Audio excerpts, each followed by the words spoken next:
Olá, amigos do Pai. Um belo dia para todos. Estamos aqui inaugurando um novo jeito, não é, da gente conversar por conta deste isolamento que nos faz com que a gente permaneça em casa. E me ofereceram um tema que eu acho extraordinário. É a parábola do semeador. É interessante, porque das quase 30 parábolas que Jesus contou, a parábola do semeador é a primeira de todas. Está lá no Evangelho de Mateus, no capítulo 13. Na verdade, o capítulo 13 traz 7 parábolas, que com certeza tem uma ligação extraordinária entre uma e outra. Mas fica por uma outra oportunidade para a gente conversar. Hoje nós vamos mergulhar aí nesta parábola do semeador, que é a primeira parábola que Jesus contou.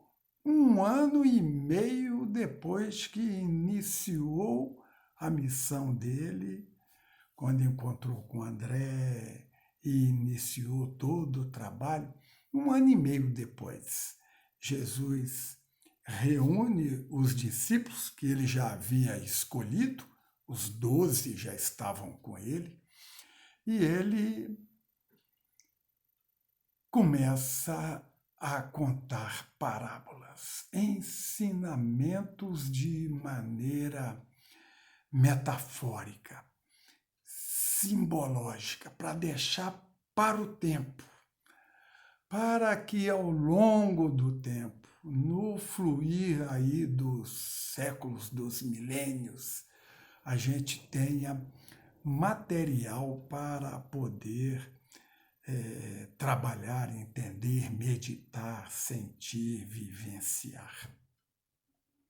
E é a parábola do semeador, a primeira.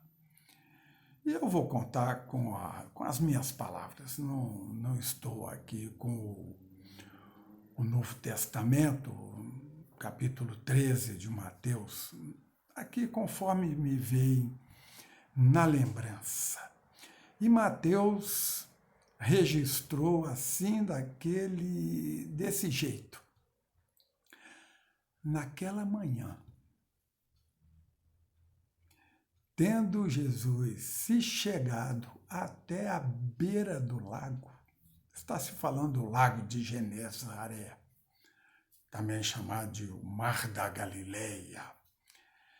É um lago imenso, piscoso, e que fornece água através do Rio Jordão, que vai desaguar lá no final, no Mar Morto.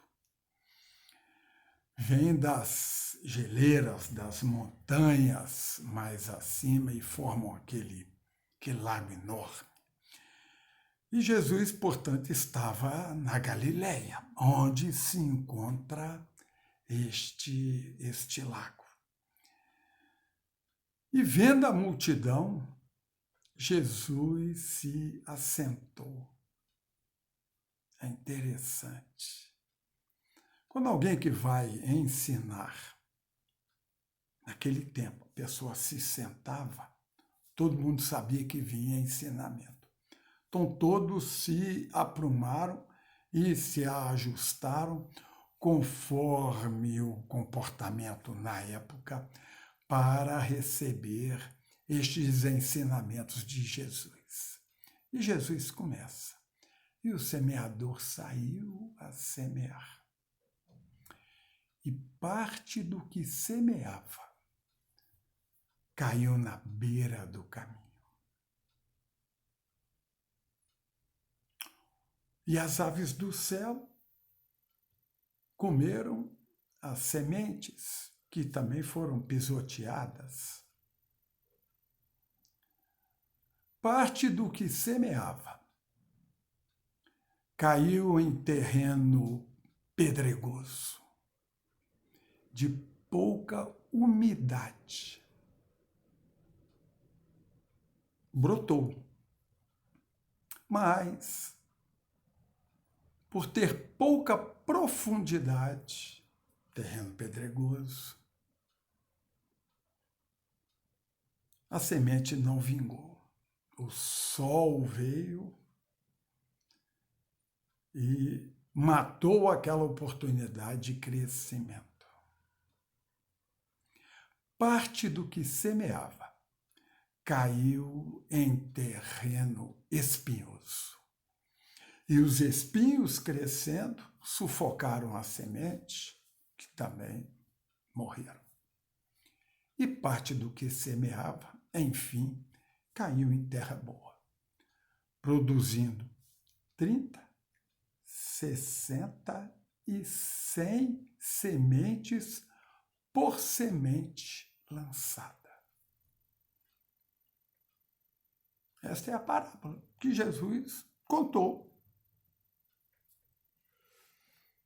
E o que é que nós podemos retirar de ensinamento para nós hoje com esta parábola? Porque mais tarde os discípulos perguntaram, explica para nós, por que você contou isso? E Jesus diz que a semente é a palavra, ou seja, é o ensinamento. Quem é o maior mestre que o mundo conheceu até hoje?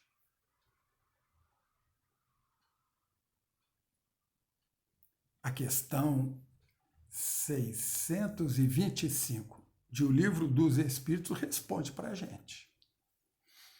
Allan Kardec perguntou, qual é o tipo mais perfeito que Deus deu à humanidade para lhe servir de guia e modelo? A resposta eu acho que todo mundo sabe, né? É a resposta mais curta de todo o Livro dos Espíritos. Jesus. Ponto final, acabou, não tem discussão. Nós espíritas gostamos muito de conversar, essa questão não abre para nenhuma discussão. Jesus, ponto final. Depois tem um comentário, mas a resposta já está dada. Jesus. É a resposta mais curta, mais objetiva, mais eficiente, mais certeira de todas as 1019 questões do Livro dos Espíritos. Aí não tem por onde. Ora, se a semente é a palavra e Jesus, segundo a questão 625 do Livro dos Espíritos, é o guia, é o modelo, é o mestre de todos nós, então a conclusão que a gente tira só pode ser uma. Jesus está falando dele. Eis que o semeador saiu a semear. Jesus está dizendo, de agora em diante, nós, 1 ano e meio, depois de iniciada a missão dele, agora nós vamos aprofundar as questões. Até então tinha sido organização administrativa. Agora nós vamos realmente aprofundar as coisas. Daí porque Jesus dispara a contar parábolas. Só no capítulo 13 são 7, uma atrás da outra, enfileirada. Tem assunto lá para a gente conversar por 30 anos ou mais. O semeador saiu a semear. Jesus está falando dele.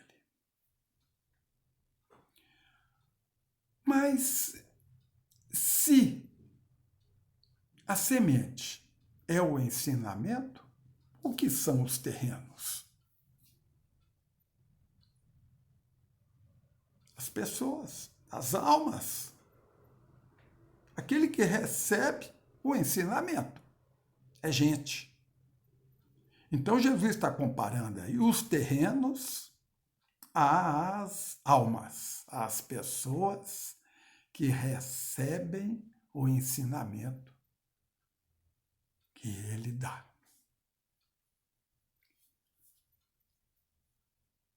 Vários tipos de alma. Vários tipos de alma. Alma à beira de caminho. Alma pedregosa. Quem nunca conheceu uma? Alma espinhenta. E alma terra boa, que tem que haver. Se a gente fosse analisar essa parábola objetivamente, materialmente, no sentido, portanto, horizontal, e não no sentido vertical, como deve ser estudada toda e qualquer parábola de Jesus, no sentido figurado, se a gente for compreender, tentar entender a parábola pelo lado horizontal, material, ninguém vai querer semeador, não. O semeador desperdiça tudo, desperdiça as sementes, porque parte na beira do caminho, parte em terreno pedregoso, parte em terreno espinhoso. Ou seja, só um quarto da semente cai em terra boa. Um quarto. Perda de 75% da semente, se a gente analisar horizontalmente. Se a gente analisar verticalmente, espiritualmente, o ensino dado à alma. Ah, se todo professor soubesse disso. Professor, não existe ensino em vão. Aquele aluno que está dormindo no fundo da sala, que não está prestando atenção nenhuma, aquele filho rebelde, aquele parente difícil, de um modo ou de outro ele está recebendo. Não há semeadura perdida. Vamos ver? Terrenos beira de caminho. O que é a beira de caminho? Eu sou uma pessoa da cidade, eu não tenho conhecimento nenhum de agricultura e tal, mas andei procurando conversar com quem sabe das coisas. E eles me disseram o seguinte, a beira de caminho, hoje com trator, com tudo mais, isso não existe. Mas naquele tempo, e até pouco tempo atrás, e ainda é em algumas roças assim, você tem a área onde se planta, onde se joga a semente, que é a área de cultivo.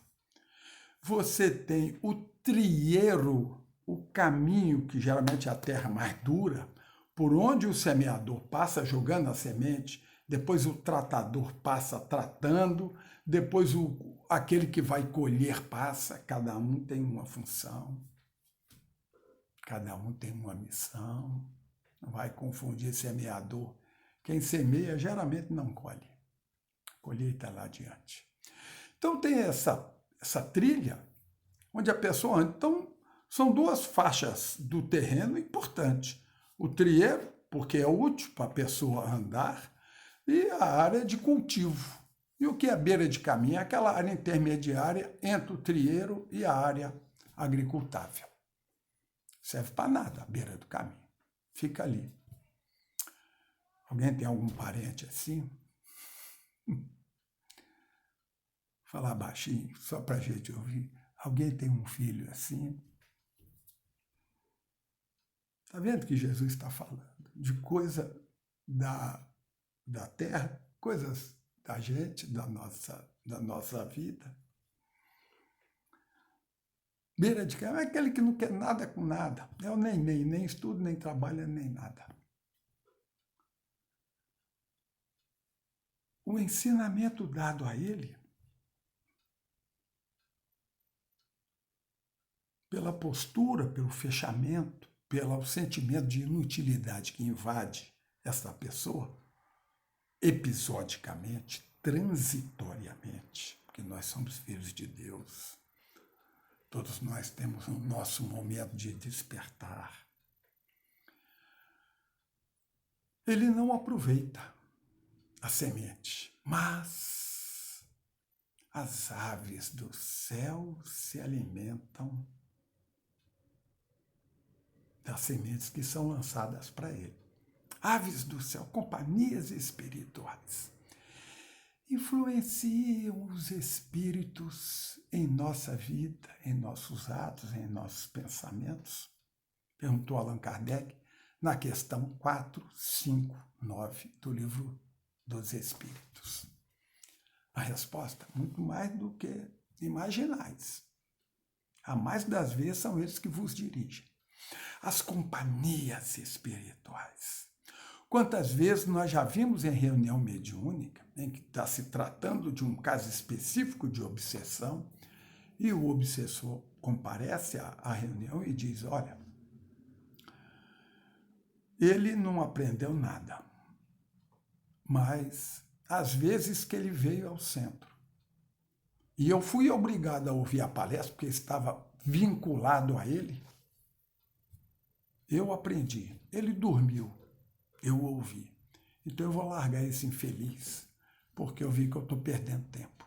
Olha as aves do céu se alimentando com uma semente que, na verdade, não seria para ela, mas que não é perdida. Não é perdida. É enviada para ele e outro. Aproveita. Terrenos endurecidos.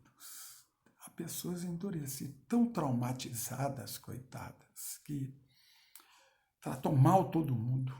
Já foram tão maltratadas que antes que alguém me maltrate, eu já agrido para afastar a pessoa, para não dar nenhuma oportunidade a ela dela me machucar. Esse é o fundo das pessoas mal-humoradas, das pessoas enraivecidas, brigadas com a vida, que não quer amizade com ninguém, que se afasta de todo mundo e tal. É isso aí. A semente lançada a ele, naquele momento de trauma, não tem produção, não há jeito de produzir.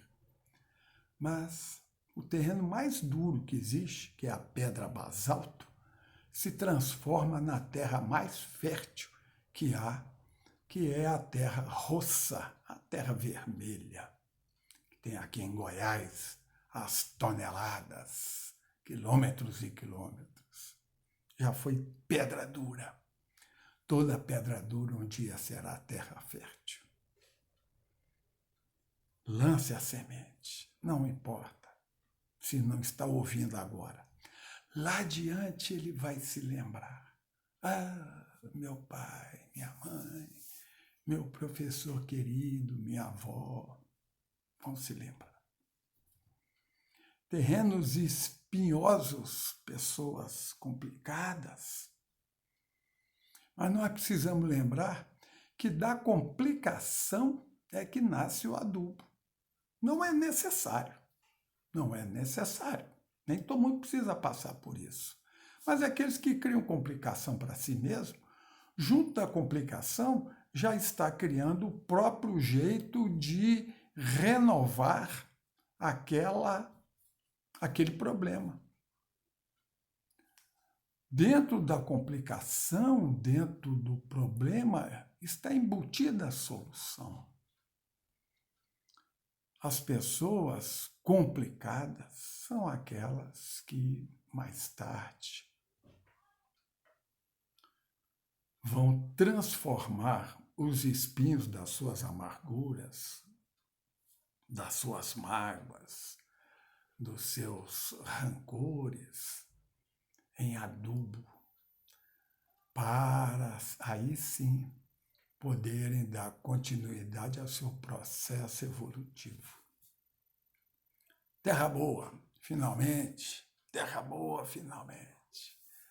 Toda semente lançada em terra boa dá, segundo Jesus, registrado por Mateus no capítulo 13, dá 30, 60 e 100 por semente lançada. 30 sementes por semente lançada.